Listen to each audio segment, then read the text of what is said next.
Welcome to our epic ocean, where critical solutions to a planet in peril are brought to the surface.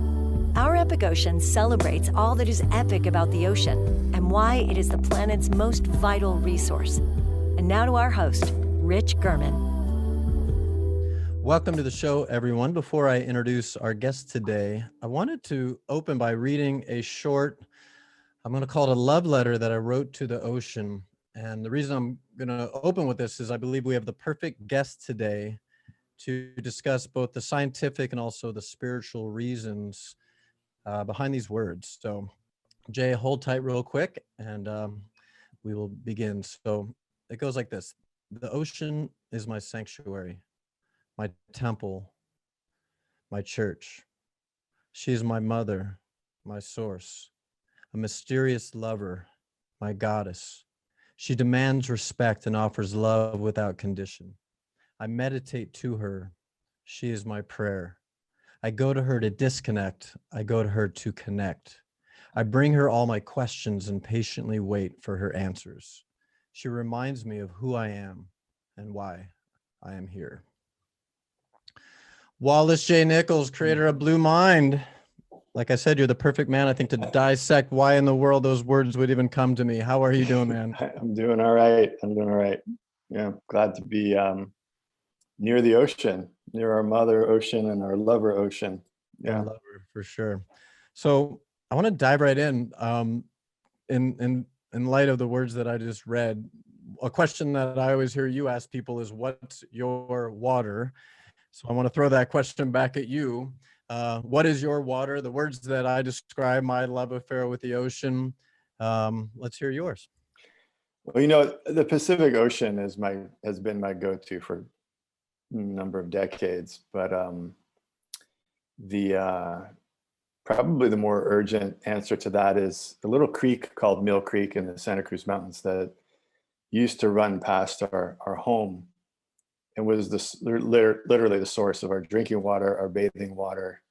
We listened to that creek as we fell asleep at night. It changed with the seasons. It got real small in the summertime during drought years and got to, like, I wouldn't quite call it a raging river in the winter, but it, packed a wallop in the winter.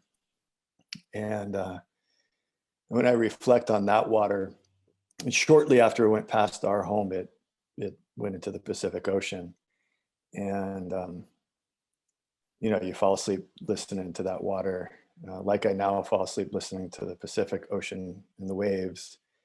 And you think about those things, and it lulls you to sleep, and it wakes you up in the morning. And in the case of the creek, it bathed us and was how we made our coffee in the morning.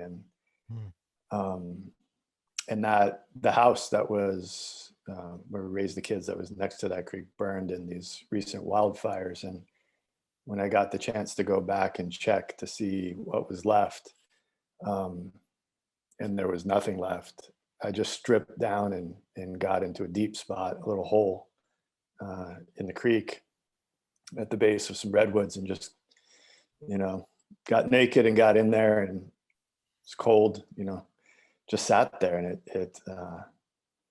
it was all those things you just said there. It was medicine for a pretty fried mind and body at that moment. And I needed that, and I still do. I mean, I still, get out here in the cold Pacific, and it's all of that. But so right now, my water's Mill Creek still, and even though I'm a marine biologist and kind of an ocean guy, I'm kind of ecumenical about water. I like it all, anywhere, anytime, really. So the first thing I wanted to bring up was what happened to your property. I was going to basically say, needless to say, we are all living in very unique and challenging times, and to have that happen on top of as difficult as the world already was. Unfortunately, I can relate. I'm in Laguna Beach, California now, as you know, but I moved 15 years ago. I was living in Key West, Florida. And the main reason I left Key West was in 2005, I got hit by a hurricane. It was right on the heels of Hurricane Katrina, a couple of months after. a much smaller hurricane, and nobody was paying much attention to it because everybody was focused on Katrina and the devastation in New Orleans, and this smaller hurricane just made the wrong turn in the middle of the night and pretty much wiped out the island. And I was living on the lowest point of the island, about 9 feet actually below sea level, and there was about 5 to 8 foot storm surge. So do the math, we were totally flooded out, and I lost everything in one moment. And I took that as my sign to leave Florida, leave the Atlantic, and come to the Pacific. And I came to California with 2 duffel bags, everything that I owned in the world in 2 bags. And there was a liberation. I cried, as I'm sure you did, when I walked back into the house and saw that everything was gone. But there was this feeling of liberation, like, okay, I'm fine. I didn't get hurt. No one that I love got hurt. It's just stuff. But it was still very challenging. And then, like I said, I moved here with 2 duffel bags. So what was the emotional process you went through of losing, what were the things that you lost that were just like, oh, that can't be replaced? And take us through the mental and emotional journey you've been going through, if you can. Yeah. I think just to tie into what you said there, it's remarkable that we can hold 2 strong, very strong emotions at the same time, literally. So the catharsis and the relief of it, and the loss and the heartbreak, all of that at the same time, you feel like we're taught that this binary mode that's either or, and that these emotions come in some sort of linear sequence. They don't at all. They come the way they want to come, and sometimes it's simultaneous and it's multiple emotions. So I found myself simultaneously just completely overwhelmed and heartbroken, and also fascinated just at the force of nature. It's humbling and fascinating, whether it's a hurricane and all that water, or a massive wildfire and burning trees 80 feet up and just ripping through a canyon. It's awesome. All of it's awesome. All you can do is take a knee and be in awe of it and cry and fumble around through the stuff and find, I found my dog that we buried. I found his dog tags in the ashes, and I've got him on the windowsill here. Just rubble. And I think that's one of the lessons I've learned, is that not only is it okay, it's normal and possible, and to have multiple emotions just all at the same time. And some of them are really incompatible. Yeah. You don't think you can be relieved and kind of weirdly giddy about the clarity of having all of your stuff. Like, all of my stuff fits in a closet now. And I miss the kids' artwork. I miss my books. We built the house from scratch out of beautiful upcycled old growth wood that we kind of scavenged around the state over the course of 20 years, little by little, just put a lot into it. So I miss that. And I grieve the loss of a beautifully built thing. Yet at the same time, that to-do list, it got really short, like all the repairs and maintenance and, unfinished projects that, are just nagging on you when you get into your 50s. You got a lot of unfinished projects on deck that you dream of doing. Yeah. And they went away. That's a relief. They won't happen because, the journals are gone. And so it's chaos upon chaos. It was already a chaotic year for a lot of people, if not everybody. Pretty much. And you just throw that on the pile. Don't ask, never ever ask, how much worse can it get? That's not a good question to ask. you may don't put that out there. Don't put it out there. You may find out. It's only going to get better from here. Yeah. So the material things, I remember in the hurricane, I remember like, okay, so it was furniture and clothing. I was like, I could care less about that. But it was the scrapbook. It was my scrapbook from when I was a little kid, and every Mhm. sports team I ever played on. I remember Mhm. holding it in my hands, and it was just destroyed and just chucking it into the yard. And this was pre-digital, so everything, the yearbooks, everything, and my All of it. personal books and journals, that was the hardest part. It was Mhm. furniture, clothing, I could care less. So for you, you mentioned it was your kids' artwork and things like that. Mhm. Yeah. Yeah, and I felt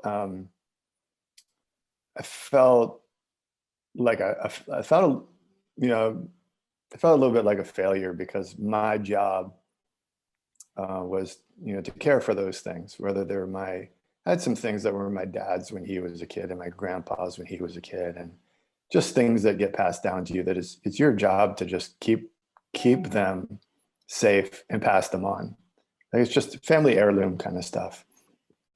And I didn't do that. So the end of the line on some pretty cool stuff that, you don't need it. It doesn't have a monetary value. It's just the fragments of a family lineage or a clan, or a little bit of a glimpse into great grandpa's childhood, and Mm. some old portraits, that kind of stuff. And you add your bits to it and you pass it along to the next generation. And I felt like it was my job. I was the caretaker of some of that stuff.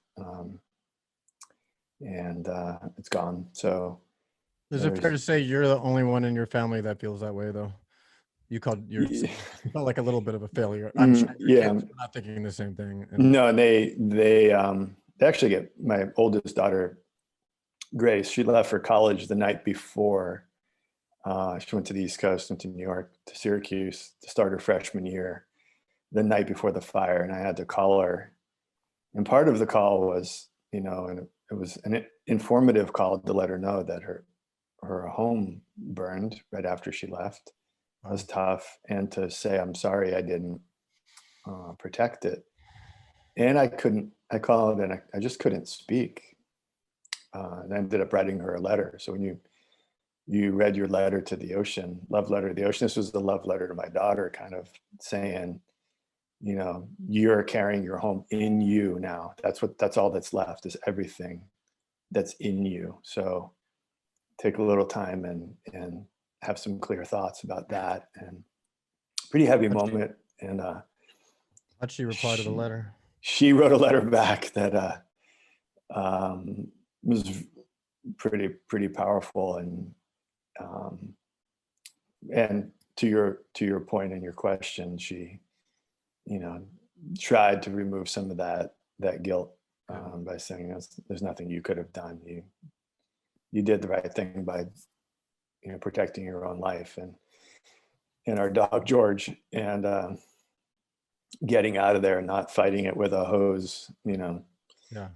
In retrospect, after going back, it's kind of like it would be like if you stood on your porch in the face of that hurricane with a lid from a garbage can and thought you would just deflect the hurricane. That's about how futile it would have been for me and my hose and tank of water to stand there. I think the water would have evaporated immediately when it came out of that hose, and I would have just Yeah. fried, no question. Going back and seeing how much the redwoods were burned. But one of the things that immediately popped to my mind was I had this baseball as a kid that I used to take to all the Yankees games, and I'd just take it with me and hope that one of the players would sign it. And it was signed by Catfish Hunter and Nice. bunch of the Yankees that were popular back then. And Thurman Munson signed it, and for Yankees fans of a certain age, those are royalty, basically. So that I won't get that back, and I don't want to go on eBay and try to read something about it. It was a hard acquired Yankee signatures on a little league ball. When I was a kid, I was bringing a glove, not a ball. I was bringing a Yeah. glove to the field, hoping to catch a fly ball I'm from a like, losing team. I had my glove too, but I just had them sign That that was ball every smart. chance I got. So, you know, they used to kind of Yeah, come and hang out a little bit. And, I love it. By the way, I appreciate, I didn't really warn you that I was going to take us right out of the gate in this direction. yeah. And so thank you for sharing from your heart from on this micro level. And I want to take it to the bigger level too of, you know, what might be behind these fires and how it's impacted your focus and your perspective. But before we go there, I like this direction of I like going deep with you. So anything else you want to share about the loss and the liberation of it? Because at the end of the day, as important as those things are, it's a baseball. You know what I mean? It's a material object. So I'd love to hear more. Like I said, we'll get into the science of water, but like I said at the beginning with my love letter, the spiritual, there's a, to me, I'm way more on the spiritual side than I'm not a scientist by any stretch. I'm just the guy who loves the ocean and loves the dolphins and whales and can't believe I get to spend time with them every day. And every day I'm like a little kid waking up. That's what wakes me up. I'm like, I get to wake up and get on my board and go on the ocean. I might find some dolphins, like, and I've done it thousands of times, and it's like the first time every time. So It's always good. Yeah. it's always good. So yeah, if you anything else you want to share, or that word liberation keeps coming to me in terms of how you might have felt after that loss. Yeah. I think permission to grieve, you know, it's some of this stuff that we're all going through right now is, you know, it's about as heavy as it gets. You know, pandemic, loss of life, um, catastrophic destruction of everything you own, through storms, through fires, loss of job, loss of livelihood. You know, not even to get into, you know, the politics of the season, but contentiousness between family members and between community members and between neighbors, and you know, it's a heavy time. So, um, you know, permission to grieve, I think, is kind of the thing. You know, if you need to grieve, do it. And if you need to be sad, and um, don't hold it back or hold it all in. And to tie it to your, you know, the theme, the ocean theme, I know there's no better place to grieve than in the water. So take it there, you know. Kind of thinking back to your letter or poem that you opened with, that, you know, there's no better place to grieve than in, on, and under, near the water, because it'll pull it right out of you every time, and as you come back full of grief, it'll take it again and again, and it really helps a lot to have that relationship. So I imagine anybody listening to this podcast is in that part of that community, part of that understanding. And I would just say, you know, use that relationship with water that, you know, to help you through, you know, there's rough spots and the good times. And it's not all sad. It's your celebrations and the romance and the creativity, but also the grief and the pain and the sorrow and even the guilt that you may feel as we go through all these situations. I've been thinking a lot about this recently, like to feel, if you can become someone who feels the great joy and bliss and happiness that's possible in this life, Yeah. can you feel that high without also feeling that low? I don't think you can. Like if I can feel that much joy, how can I not feel my own pain and then couple that with the pain of the world? Like it's all in there. So when you talk about allowing yourself to grieve, man, as I've had fortunately way more blissful moments on the ocean, in the ocean, mainly with the dolphins and whales, but man, there's been plenty of times I'll paddle out as far as I can to make sure no one can hear me and just scream at the top of my lungs. Or Yeah. in the water. I'm sure you've Yeah, done that yeah. a few times too. Oh yeah. Well, it's surprising. In doing this work, I've met a lot of people who, you know, have shared things that they haven't shared with anyone, and one of them is that they cry in the water. They cry in the shower. they cry on the ocean, they cry on the river. Yeah. And it's very private, very personal. And it's a really good place to do that. And, maybe the people around you aren't so comfortable with seeing you cry. So, take it out to the water and let it out. And, but I think this, I love this connection. So the experience of awe and wonder that you feel when you're out there, and it's a, group of dolphins, or it's a whale, or up here sometimes sea otters, seals, sea lions. That sense of awe and wonder that we feel, that we often assign words like awe and wonder to the spiritual category, but there's a really amazing science of awe, the neuropsychology of awe, and that feeling of awe and wonder, it grows our empathy. And when we grow our empathy, we're more open to the emotions, the ups and the downs of others and ourselves. So, kind of to your point of,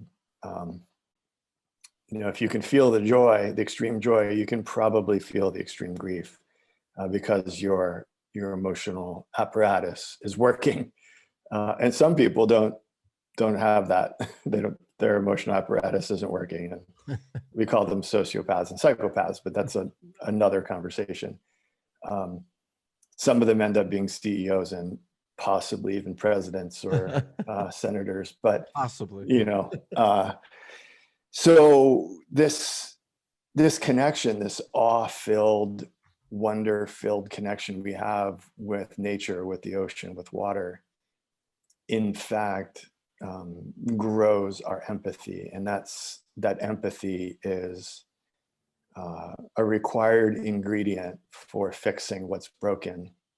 How does it grow our empathy, by the way? Because sometimes, to be honest with you, I've had almost the opposite, to be totally candid. Like, when I'm using the dolphins, to me, they're the perfect analogy. They live in a state of pure happiness and joy. They work together all the time.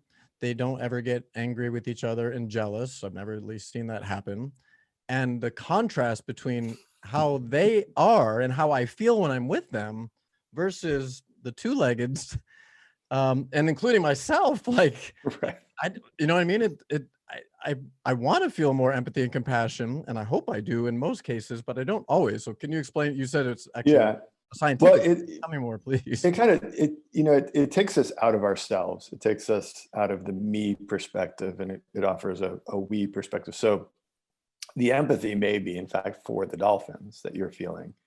And in the case of you're thinking through this, comparing humans to dolphins, and humans are the losers in this comparison, and then maybe that sort of furthers your opinion of humanity and just being like, hey, I'd rather hang with the dolphins. Let's just be clear here. So I get that, but the body of research on the science of awe is that it promotes pro-social behavior. It takes us out of ourselves for a minute, and we get to kind of feel small, humble, a different perspective than what we feel most of the day. I mean, we are powerful, and we should feel powerful in a lot of ways. You can press a button and somebody delivers you anything you want to eat. Anything. You press another button, somebody will come pick you up and drive you anywhere you want to go. Yeah. You press another button, you can listen to any song or watch any movie ever made, right? Right here with this thing. That feels powerful. I mean, of course we feel powerful, but then you get out there on the ocean, and whether it's a wave or a dolphin, or looking up from the creek at a redwood tree, a young redwood tree that's hundreds of feet tall, and it humbles you. It's a sense of awe and wonder, but there's a humility in that puts you a little bit in check. And then there's, that whale is not impressed by your smartphone for a second. It doesn't give a damn. It'll smack that thing out of your hand and it will sink. And then that's that. So I think that's part of it, that the humility, But you see people sometimes who have not displayed a lot of empathy, who have real human world power. And when they're in those places and have one of those moments, they sometimes make big, good decisions. And whether you're the president of Mexico and you get to go scuba diving with whales, and then you call off a big project that was going to destroy the very lagoon that the whales call home, I've or been to that lagoon. or you're there's a story I read about in my book. Michael J. Fox was snorkeling in the Caribbean and swam into a turtle, followed the turtle for hours, lost track of sense of time and place and space, and just got out of the water. And his wife was waiting for him patiently on the beach. And he said, "I'm done." And she said, "Good, you've been in the water a long time." And he said, "No, I'm done. I'm quitting. I'm quitting TV." And that was the first time he quit. And recently he quit again because his Parkinson's is sort of caught up with him. But that was the first time, and he devoted himself for a while to his foundation and got a beautiful sea turtle tattoo on his arm. So if you got a nice big turtle tattoo on his forearm of that turtle in particular. But it was that sense of awe and wonder that shifted him into this place. And he says, "I never second guessed that decision, not once. It was so clear, so deep, and so right." And he made it alone with the turtle. So that, that's the kind of stuff that can happen. And I think one of the reasons why we don't have these kinds of conversations in quote unquote serious company is because they sound Californian and they sound quote unquote spiritual. But what I think is so fascinating is you bring the neuropsychology piece to it, and you can kind of understand why it works this way. And then you can also understand how we've gone so wrong by dialing it all out so heavily in our education, to the point where we undervalue something like an ocean because we don't teach that it has social, emotional, spiritual value, which it does. And all people for all time have known that and written about it and sung about it and danced about it and painted about it and written poetry and love letters about it. And then in our system, we just dial it out, and then we wonder why people undervalue oceans and lakes and rivers and each other. And I always think about, I learned, everybody learns the water cycle at some point in grade school, but in that water cycle, we don't learn that the water is a source of creativity. We don't learn that water is a source of peace and a sense of freedom and a source of awe and wonder, and therefore empathy. We don't learn that water is the best place to grieve.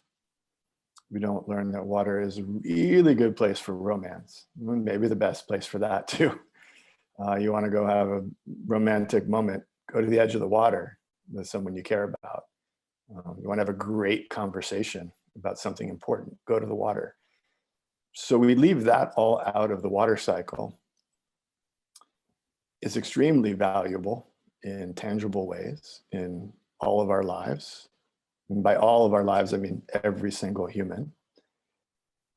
We know that we get romance and we get this sense of awe and wonder and empathy and sense of calm and peace from the ocean. But I didn't learn any of this stuff in school. I went to the 24th grade, which is just qualifies as overeducated, freaks my kids out. They're in high school and college, and they think that's ridiculous. But we don't teach this part in school. We don't add it to the idea of the water cycle, which is something we all learn the reality is we really focus on the economic and ecological benefits of a healthy ocean and healthy waterways. And we leave out the emotional, social, and spiritual benefits. And by doing that, we undervalue the ocean. And I say that as a natural resource economist as well as an ecologist. We undervalue something that we cannot afford to undervalue. And broadly speaking, when we undervalue each other, when we undervalue something as important as an ocean, bad things always happen, whether we're talking about gender, race, orientation, or whether we're talking about lakes, rivers, oceans, soil, forests. When we undervalue these things and each other, bad shit happens every time. And so I would say the broad stroke description of what we're doing here in this conversation is revaluing, returning to a fuller way of valuing something like an ocean that allows for the emotional richness to be part of the conversation. And for too long, if you read that letter to the ocean, the love letter to the ocean, you would get eyeball rolls from the serious scientific policy-minded people in the room. There wasn't a place for it. There isn't a place for that kind of feeling. And the reality is, and I can say now at a certain age I've seen, it's that emotional burning that drives all of the successes.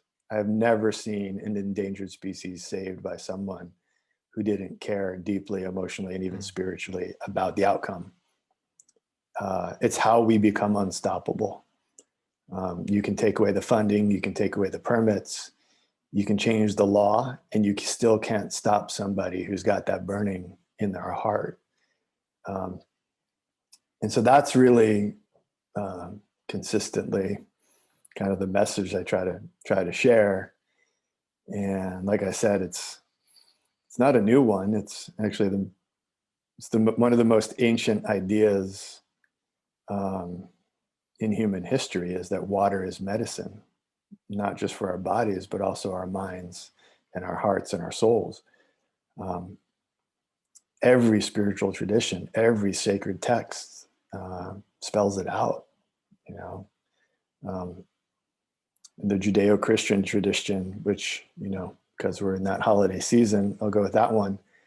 The 23rd Psalm says, I'll paraphrase it, when the shit's hitting the fan, get your ass down to the water.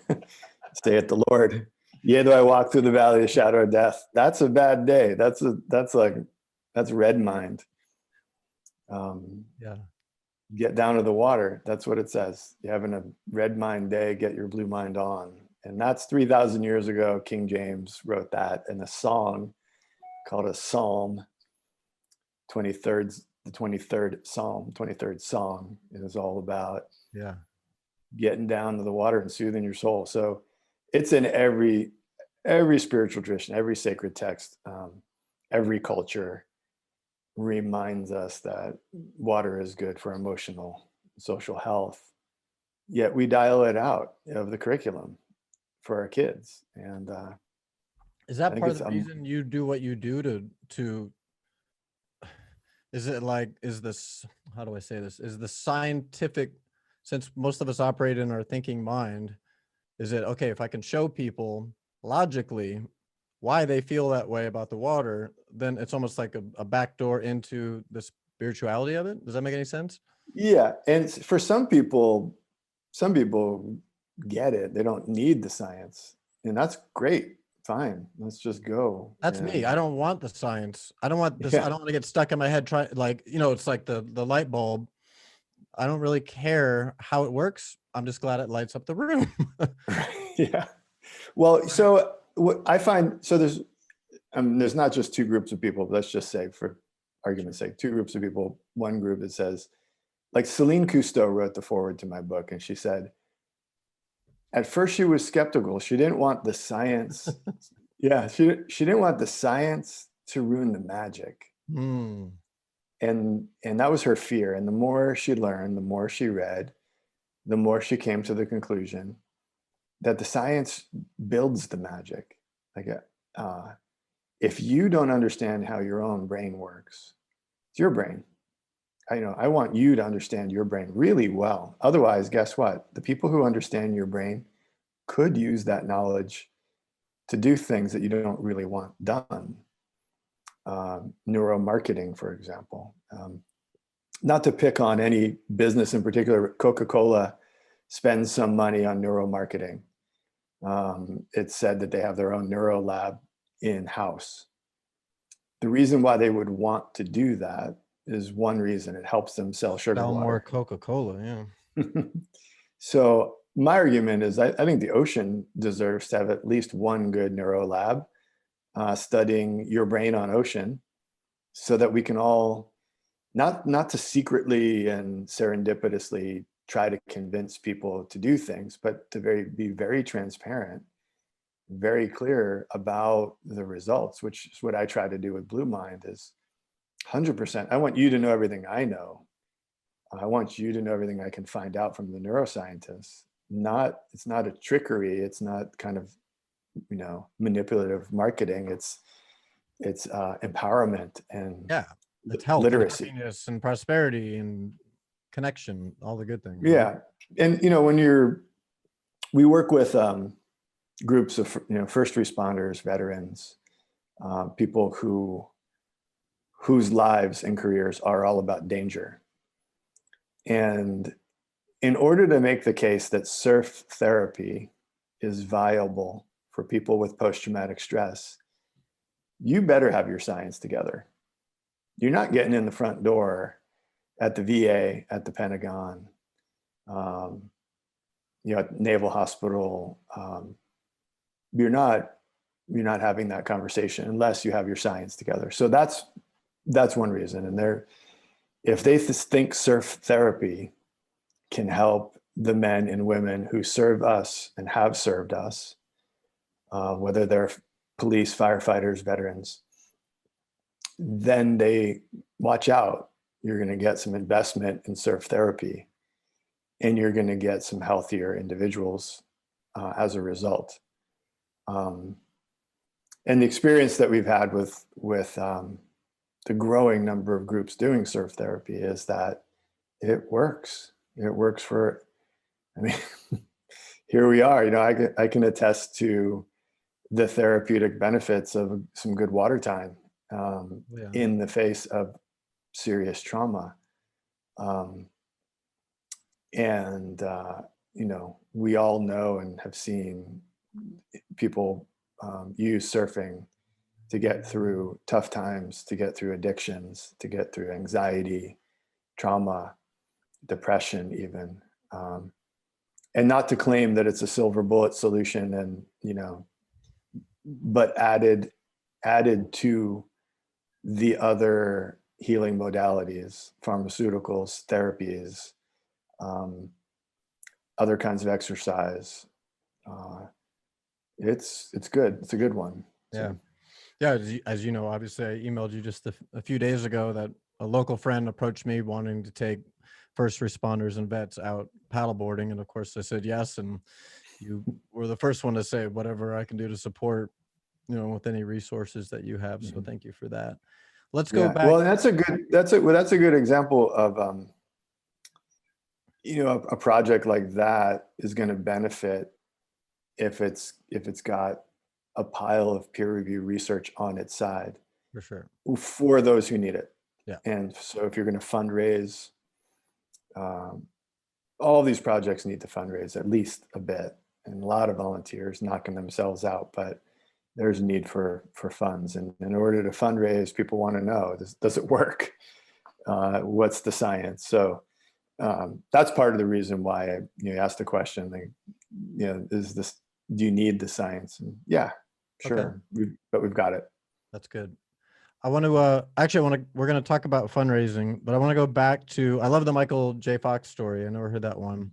And I'm curious if the trauma that you went through with the fire, How did that alter your focus, your perspective? Was there a part of you that just said, I don't want to do this work anymore? Or did it magnify your desire to do a lot more of it? Both, I think. That's a well-timed question. I am really in the middle, smack dab in the middle of answering that question for myself, frankly. It's not a dodge. That's just the heart of the matter. I'm trying to figure that out. I think there's, as in your case, there's an opportunity for change. There's a grand opportunity for change. And at the same time, I could make a strong argument for doubling down on exactly what I have been doing. Yes.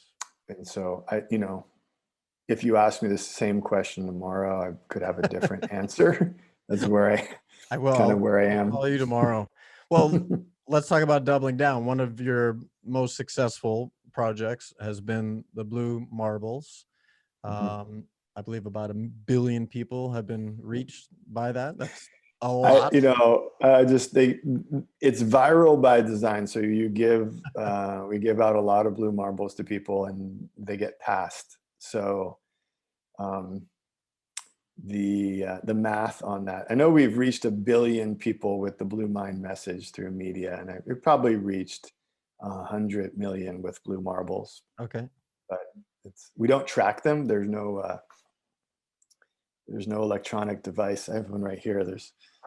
If we were in the same room, I would pass this little marble to you, and you would then take it and then pass it on to someone that you want to say thank you to. But we have no way to track these marbles, so it's just an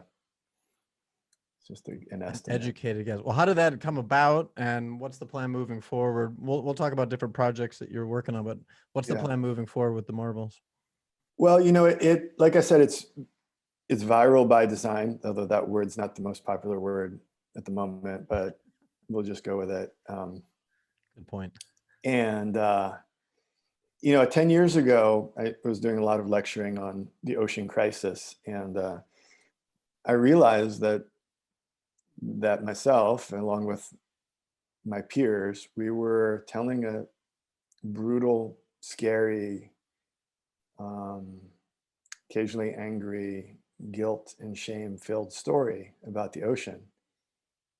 And that was getting a certain kind of audience, but not really scaling in the way that it needed to. And that's partly because you can't just beat people up and make them feel bad and then expect them, or clobber them with factoids and then expect the result you're looking for. And so I thought that through, and I thought about the psychology of behavior change a bit. And I just had this idea. I'm going to give out a Blue Marble to everybody who comes to my lecture. And in this case, it was in Boston at the New England Aquarium in their big IMAX theater. And I stood at the door, and everybody who came in got a Blue Marble. And I wasn't really sure why I was doing that. So by the end of the lecture, I had kind of worked it out in my head. And lo and behold, the last slide in my deck was the famous NASA photograph of the whole Earth from space. Famously called the Blue Marble. And I just told everyone in the theater, you got a Blue Marble that you got on your way in, please pull it out, hold it out at arm's length. And that's about what we look like from 1 million miles away. That's what our planet looks like, a little blue marble. It's blue because of the water. It's small because it's small in space. And then the ask was to think of somebody in your life that's doing good work. And when you get the chance, give them this Blue Marble that I've given to you as a small token of gratitude, and explain to them why you're thanking them. Just look them in the eye, put the marble in their hand, and thank them like you mean it. And then ask them to do the same thing. Take your blue marble and generously pass it on to someone they think is doing good things. And I left it at that. And I got more feedback from that lecture than all previous lectures combined. People just said, wow, I took that marble and I gave it to my so-and-so, my teacher, my neighbor, my family member, and they were very touched by it. And they said they would pass it on. And then I would start getting stories down the chain. So people that they gave it to would report to them and they'd report to me. And then people that the person they gave it to would report. And there would just kind of be, you could just feel the network of gratitude around taking care of our water, ocean, planet growing just a little bit. So every subsequent lecture, I always brought blue marbles. And then people started saying, how can I get blue marbles to give out at my event? And so I just hooked them up with the supplier that I got mine from, recycled blue marbles. One kid got in touch and said, I want to give blue marbles to everybody at my bar mitzvah.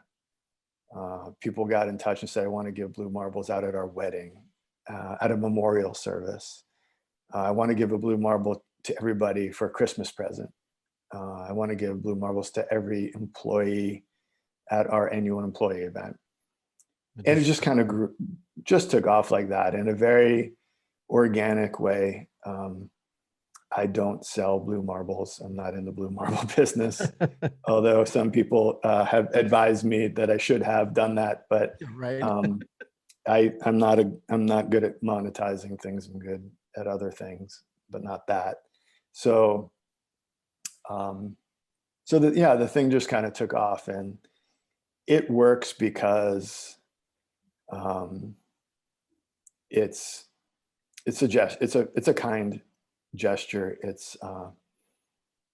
I've never heard anybody feel bad when they got a blue marble. It's really, really hard to not offend anyone with any kind of symbol these days. But this one seems to have done that, not offend anybody. And it really ties nicely into the science of Blue Mind, the whole idea of gratitude and sharing and sort of positive emotional responses and community too, right? And community, the connectivity. Yeah.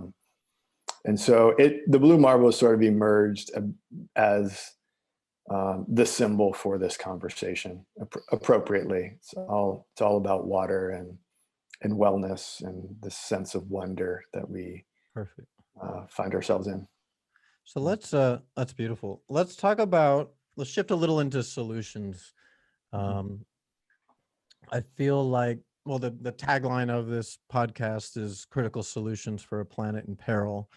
That's why I asked, did what you've gone through recently, has it increased, decreased, kept the same, your desire to make a difference? And I'll ask you tomorrow the same question, see where you're at. But let's talk about solutions. You have a newer project, right, that you are working on called Groove. You want to speak to that for a little while?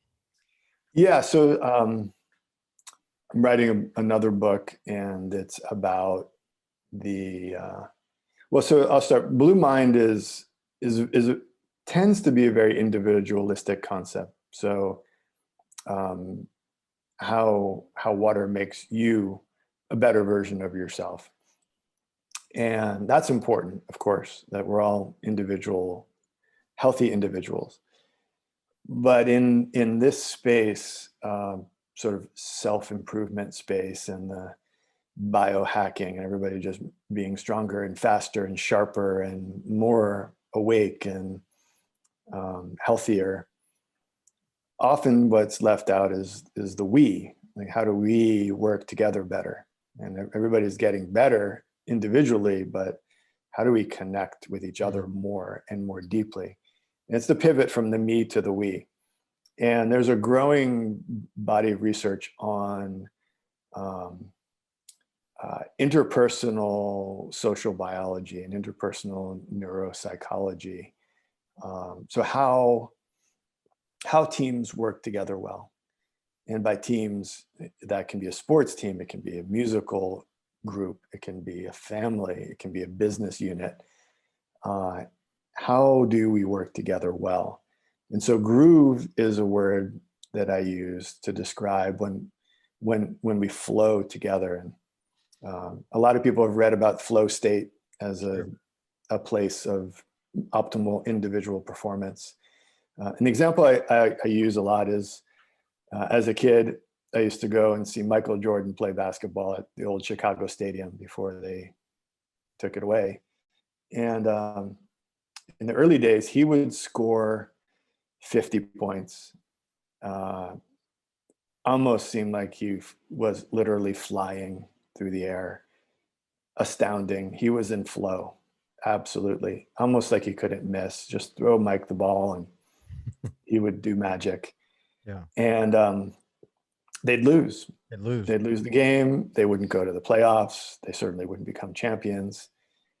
But he was having great flow state games. And it wasn't until they grooved as a team.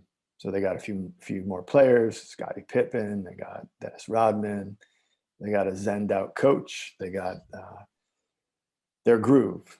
And multiple people could score, and great defenders and MVP defenders. And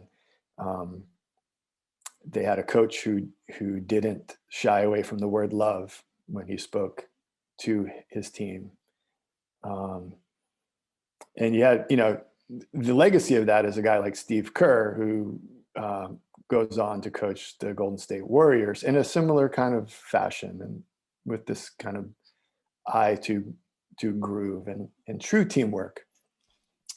And you see it in musical groups, your favorite band. If somebody's just having an amazing guitar solo, but the drummer's a little bit off, it's not a good show. It's a good guitar solo. That guitarist may have been in a flow state, but the band was not in groove. That it also occurs in business, it occurs in our families. It can even, if you look at it on the scale of a nation, we're definitely not in a groove right now. Maybe the opposite. Yeah, what's the opposite of a groove? Yeah, clunky. We're pretty clunky and doesn't sound good. If we were a rock band, we might not want to listen very long. So that's really the theme, is what are the ingredients? I've kind of broken it down into the 5 essential ingredients for groove and the science kind of behind them. And then if any one of those ingredients are missing, you don't groove. You can still perform, you can still have a business that makes money, but you're not going to groove. And the groove state is rare and beautiful and desirable, and kind of the point of life, maybe, in terms of the interpersonal side of life. And so, is there a tie-in with water and groove, or is this kind of a tangent project? Definitely a tie-in. I mean, it's kind of an outgrowth of the Blue Mind concept, in that water is definitely one of the ways that we get to groove. It's sort of one of the signals in one of the contexts. So, Steph Curry floats. He regularly goes and gets in a float tank and relaxes his mind and his body, and comes back stronger. And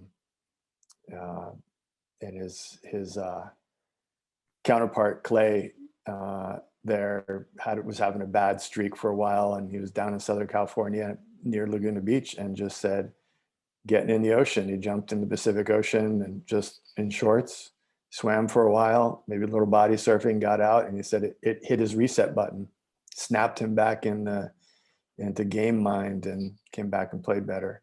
So there are definitely some tie-ins, and at least, and also metaphorically, if you get water flowing for a while, it does create a groove. Probably the most well-known groove is probably the Grand Canyon. It's a big groove. Big groove. Big, beautiful wonder. So that's kind of, that's the idea, that's the book, and the 5 ingredients for each. I won't go through all of it, but the 5th ingredient of Groove is resilience. And for each of the 5 ingredients, I have a good universal case study story. So I mentioned the Chicago Bulls. I also used the Beatles. And I was trying to find the right big story for resilience. And then these fires happened, and it was gifted to me, that fire, regrowth following the biggest natural disaster in U.S. history is this summer of fires in California, 4 million acres. We don't know the total cost yet in lives and homes and dollars. But the biggest natural disaster in U.S. history was this one that took our house. So there it is, that example. What happens after a fire? We're seeing the redwoods making their comeback already. The ferns are growing back. The birds are coming back. But if you're looking for an example of resilience, it would be a redwood forest following a massive wildfire. And so I think a lot of people can relate to that kind of, everybody can relate to fire in some way or another, and whether you've been through a big wildfire or not. So anyhow, the Groove project is definitely tied in with Blue Mind, and very cool. Largely informed by it. Groovy. So let's talk about practical tips that people can do. I love these conversations because I get to hear about what you're doing in your work. And then at the same time, we want to share with people specific solutions that they can take into their own life. So what are the top things that people can do in their own worlds to protect water? So, I get asked that, what are the top 3 things we can do for water or the ocean? And the first answer is, you already know.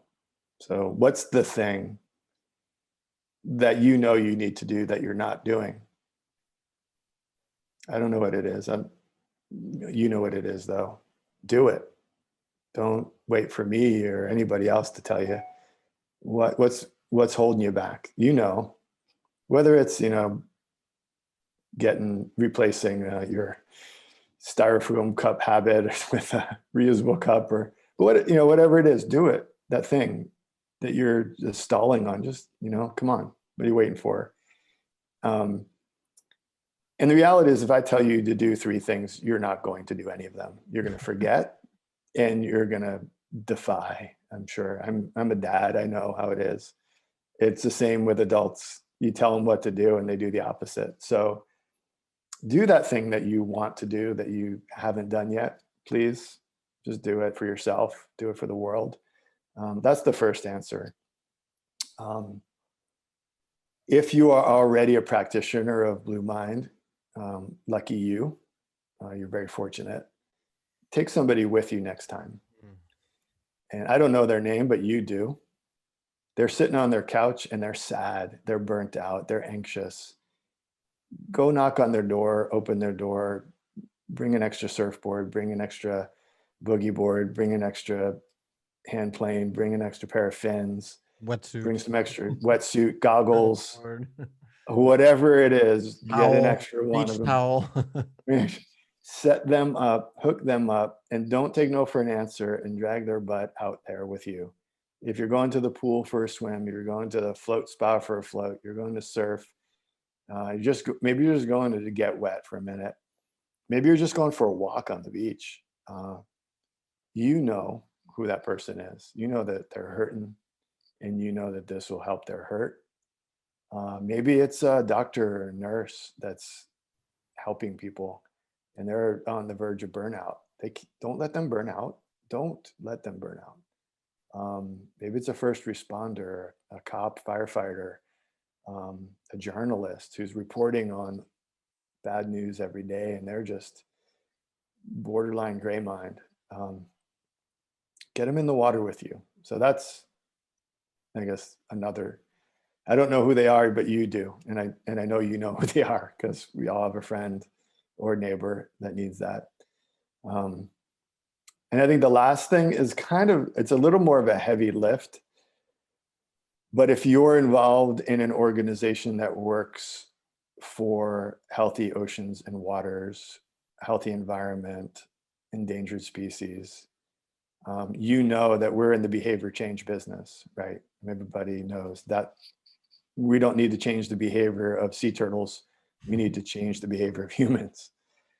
And most of these organizations do not have anybody on their staff that really understands behavior change.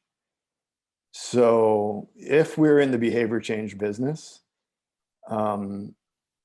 take that seriously. Make sure there's somebody on your team. Could be a board member, could be a staff member, could be a volunteer that really understands behavior science. And for example, I was working with an aquarium, and through that work, we realized that there were a lot of people coming to the aquarium not to get facts. They weren't coming to the aquarium to read new facts. They were coming for the feeling.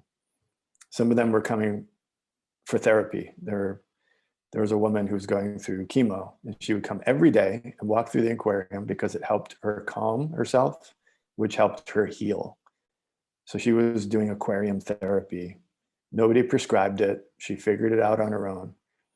And so in the conversation with the aquarium, I said, wouldn't it be cool if you had a therapist, a licensed therapist on staff, maybe a volunteer, maybe for 2 hours a week, you had a licensed therapist who came in, and anybody who wanted to walk around the aquarium with a therapist and just shoot the shit about therapist stuff could.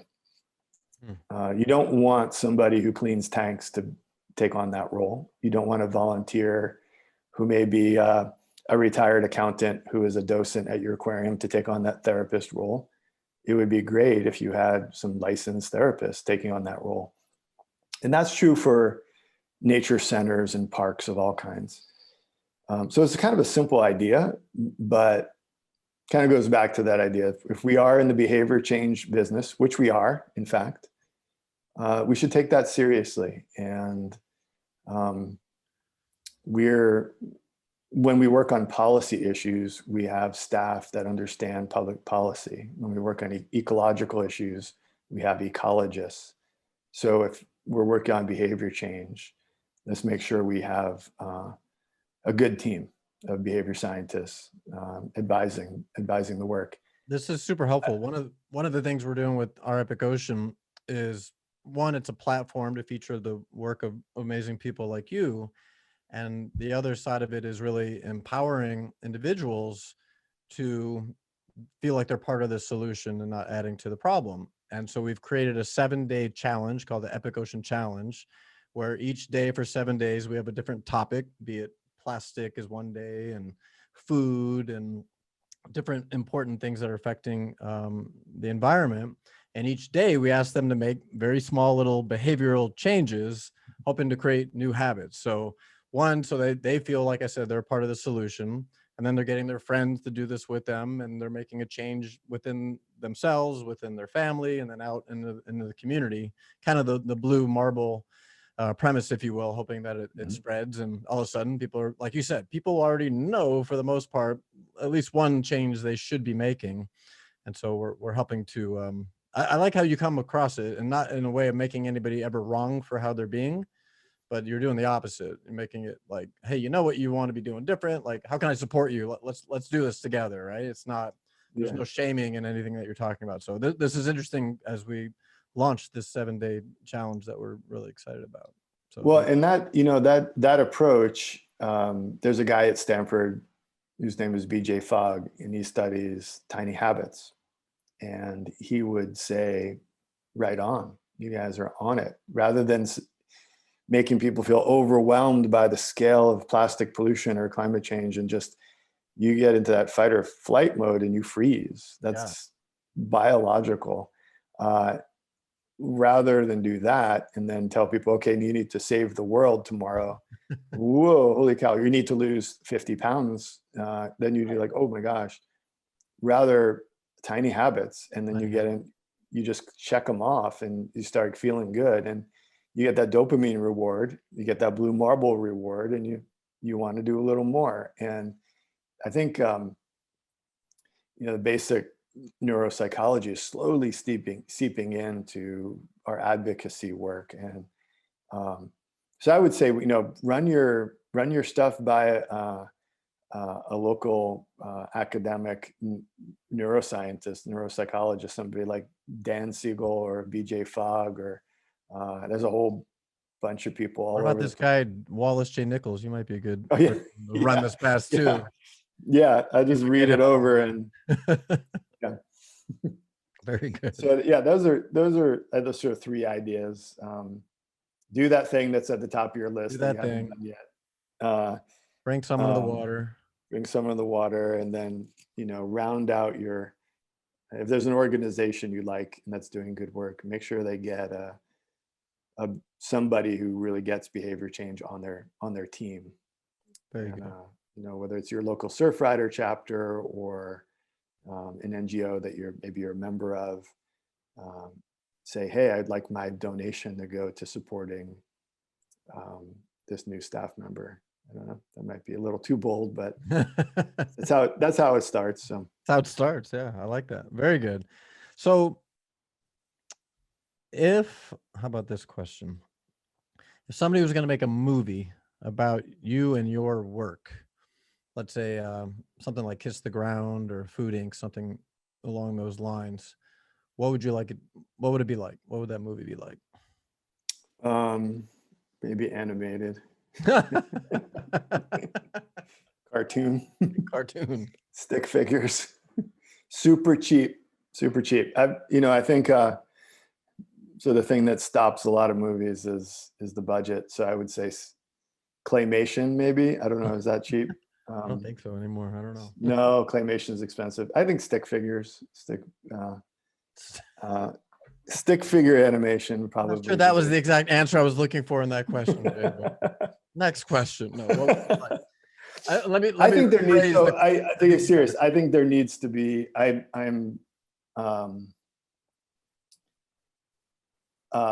think there needs to be a good film about Blue Mind. I think that would be great. Not about me. That's pretty boring. But I think a movie about our brain on water. I think our goal is for this concept to be common knowledge. And by common knowledge, I mean 8 billion people-ish understand it and can practice it and have access to it.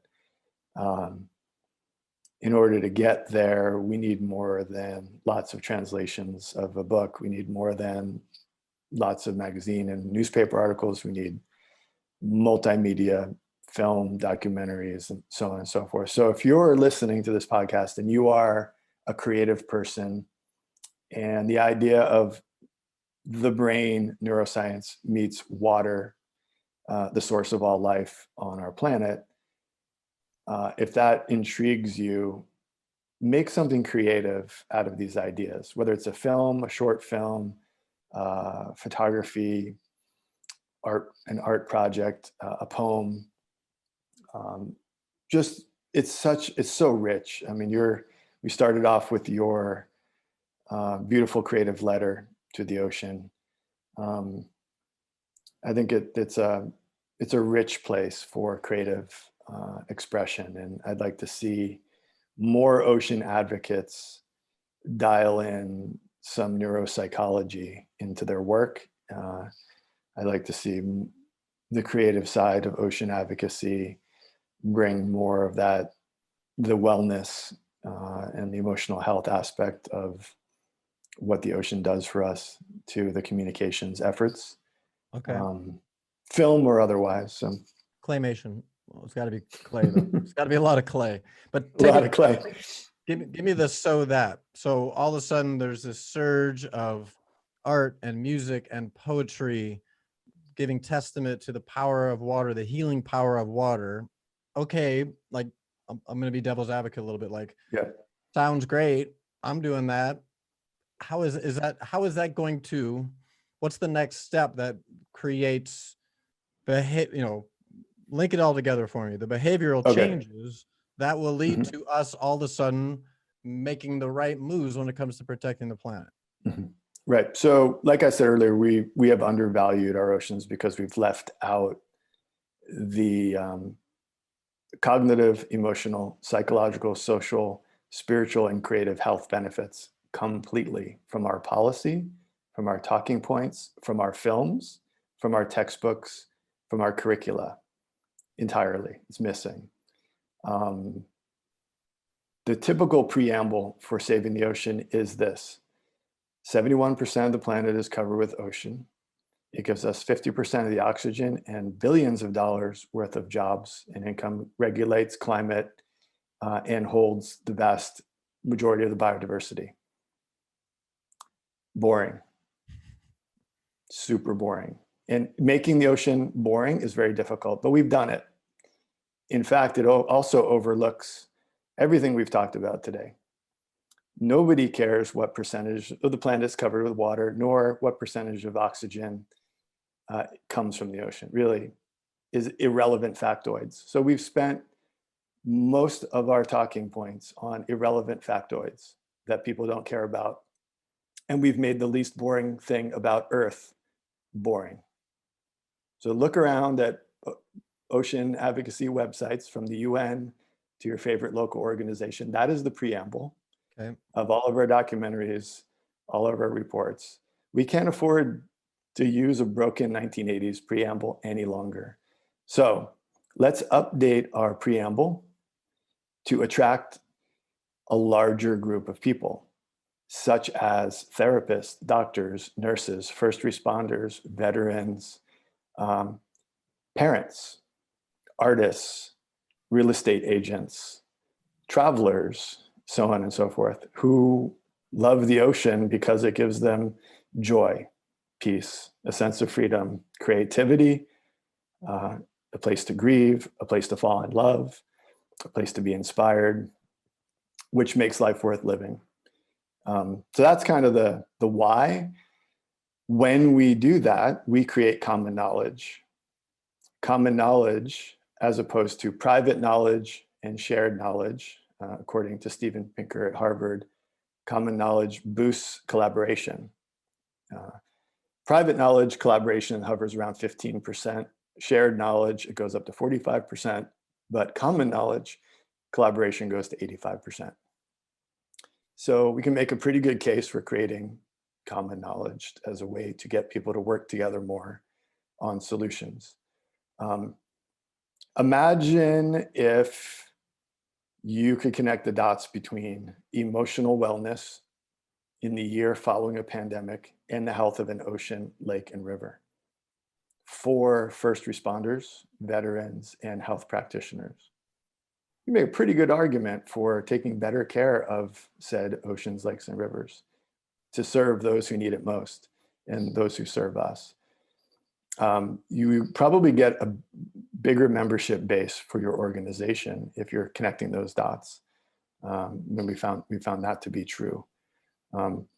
So the good work that so many are doing to protect our lakes, rivers, and oceans and restore them gets more funding, more members, more political support, more enthusiasm, and more advocacy as a result of building a bigger movement that includes these various aspects. So I think those are kind of that's the pathway. If we have the opportunity to teach kids the water cycle, and we can just update the water cycle to include the things we're talking about, the emotional and social and physical health benefits, then that's a pretty scalable place to have some influence. Is Blue Mind the new preamble in your mind? Or have you written the one sheet, if yeah. you will? Yeah, I think you're starting to see more organizations not leaving it out, adding in wellness, emotional wellness as one of the benefits of healthy lakes, rivers, and oceans. Which is a pretty profound topic, considering that emotional wellness and self-awareness was not really in the conversation in life 20 years ago, probably. So right. right? There's some barriers, but what we're seeing are, sports teams are hiring psychologists and then winning Super Bowls. And so there's a reason why the mind part of this conversation is getting some attention. Sadly, I would say the ocean communities kind of last to the party, which, better late than never. But I think it's time that we recognize, I think we had the opportunity to be kind of first at it. But the ocean community would be the first to the party. yeah, you'd think. But, that's a longer conversation. But I was asked after a keynote by a group of ocean and water leaders why I thought that was true, why Blue Mind science and practice has been largely left out of the Right. formal conversation. And I said, my feeling is lack of creative leadership is probably the answer, and apex leadership. And Sure, that's the kind of, sure, they like that answer. yeah. I asked if they wanted to hear what I really thought, and they said yes. And it was a group of leaders who were assembled in the room, and it was a bit of a, yeah, how do they reply to that? they agreed. It was a tense moment, but they agreed. They're like, yeah, we work for bureaucracies. Bureaucracies don't tend to be apex leader led. They don't tend to be creative leadership. Talking about emotional wellness at the same time. So if I'm So, hearing big NGOs and big government agencies don't tend to be super duper creative, and we shouldn't really expect them to be. I think it's up to others to kind of create the context. I mean, Barack Obama said, you need to make us do it. You're not going to get leadership out of most politicians. You need to make us do it. So that is why creating common knowledge helps. But common knowledge is also a way to, so policy and law can be changed by political whim, but common knowledge is more impervious. Not to say that it's completely impervious, but to me, it's a higher goal than legislation. So hence the focus on. If I'm hearing you correctly, it starts with the individual. You taking me to go jump in the ocean. I'm like, no, Jay, it's 60 degrees right now. It's too cold. Trust me, it'll only hurt for a second. And then we dive in there and I come out and I'm transformed. So it starts with the transformation of the individual, which leads to small behavioral changes. And all of a sudden, well, it may lead to you back on land saying, I think more clearly if I jump in the ocean every day. Yeah. I send better emails, whatever you do. I write better songs. I write better code. I'm a better feeling entrepreneur. Different, and then I'm thinking different, and I'm acting different, hopefully in a way that's going to better serve my own life and the world around me. And then the next level is that common knowledge. Now I want to find these other people that are also feeling and thinking this way. So now we have more collaborative efforts. And then at the end of the day, it sounds like what you're saying, which I love hearing this from a doctor, from a scientist, is that we are, as an individual, I'm playing my role in raising the collective consciousness of the whole. And that's our way out of any mess we're in. You're not saying it's policy. You're saying it's an elevation of consciousness. Yes? Yeah, and I think the policy can follow. Maybe the policymakers will say, hey, you guys are onto something. Let's update the Clean Water Act. Yes. Let's update our ocean legislation to include emotional wellness. But we're not waiting for that, of course. We're doing it anyway. But the other piece of it is you and your friends who have been engaged in this activity recognize that if something screws up that ocean, it takes your medicine away. Yeah. So if you go to get your Blue Mind in the morning and you spend an hour cleaning up other people's dirty diapers, that's not Blue Mind. If you go to get your Blue Mind and you swim through some oil spill to get to the waves, that's not Blue Mind. So you and your family and your friends, and this is what we see with the veterans groups we work with. One guy is a triple amputee, British veteran, told me, he said, I was trained to be a warrior. The ocean gave me my life back. He's been surfing all over the world now, and his name's Martin Pollock. He's off in Hawaii surfing with Laird Hamilton last year, and he's an ocean ambassador and a surf therapy ambassador. He said, I'm now an ocean warrior. I was trained to be a warrior. My country spent a lot of money training me to be a warrior. Now I'm an ocean warrior. You want me on your team. You want me on Team Ocean.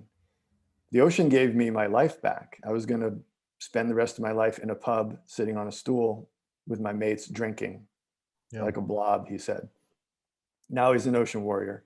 So it's that turn there that you realize that you're getting something really important from this ocean, and therefore you want to give something back to protect it.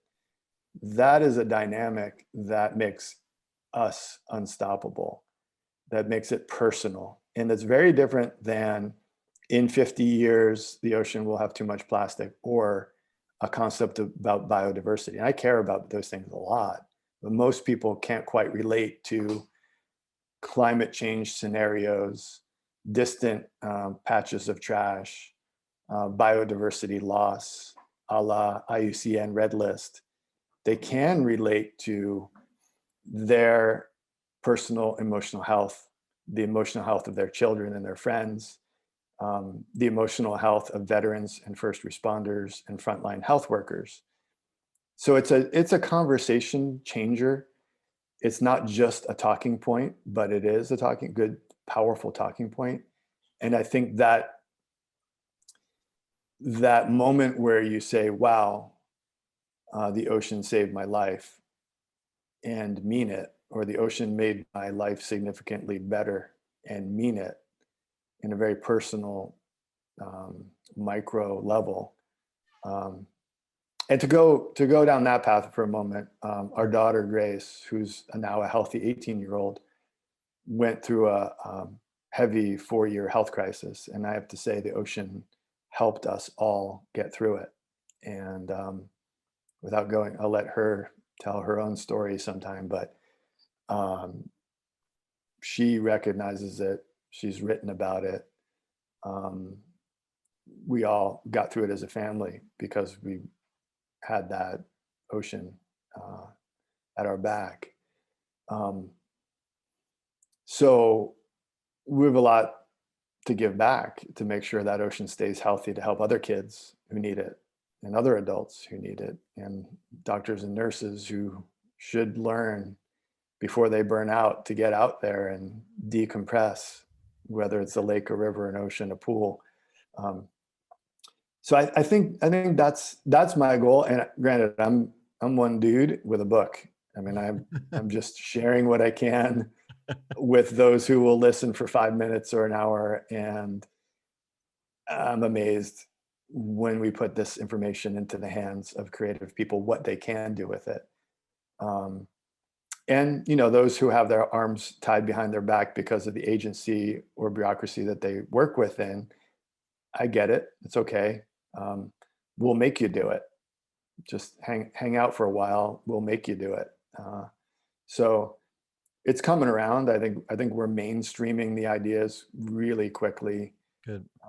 And the number of seeing doctors prescribe surf therapy and dive therapy and beach walk therapy and float therapy for patients with high levels of anxiety, stress, burnout, depression. So it's happening. Yeah, good conversation. Mm-hmm.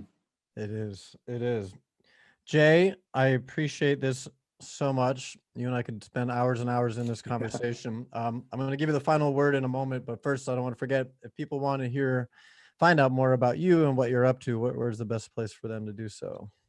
I just do a quick search for Blue Mind. plus whatever word describes your interest. So if you're interested in surf therapy, do a little search for Blue Mind and surf therapy. If you're interested in architecture, do a search for Blue Mind and architecture. If you're interested in real estate, there's resources. If you're a therapist, if you're a parent.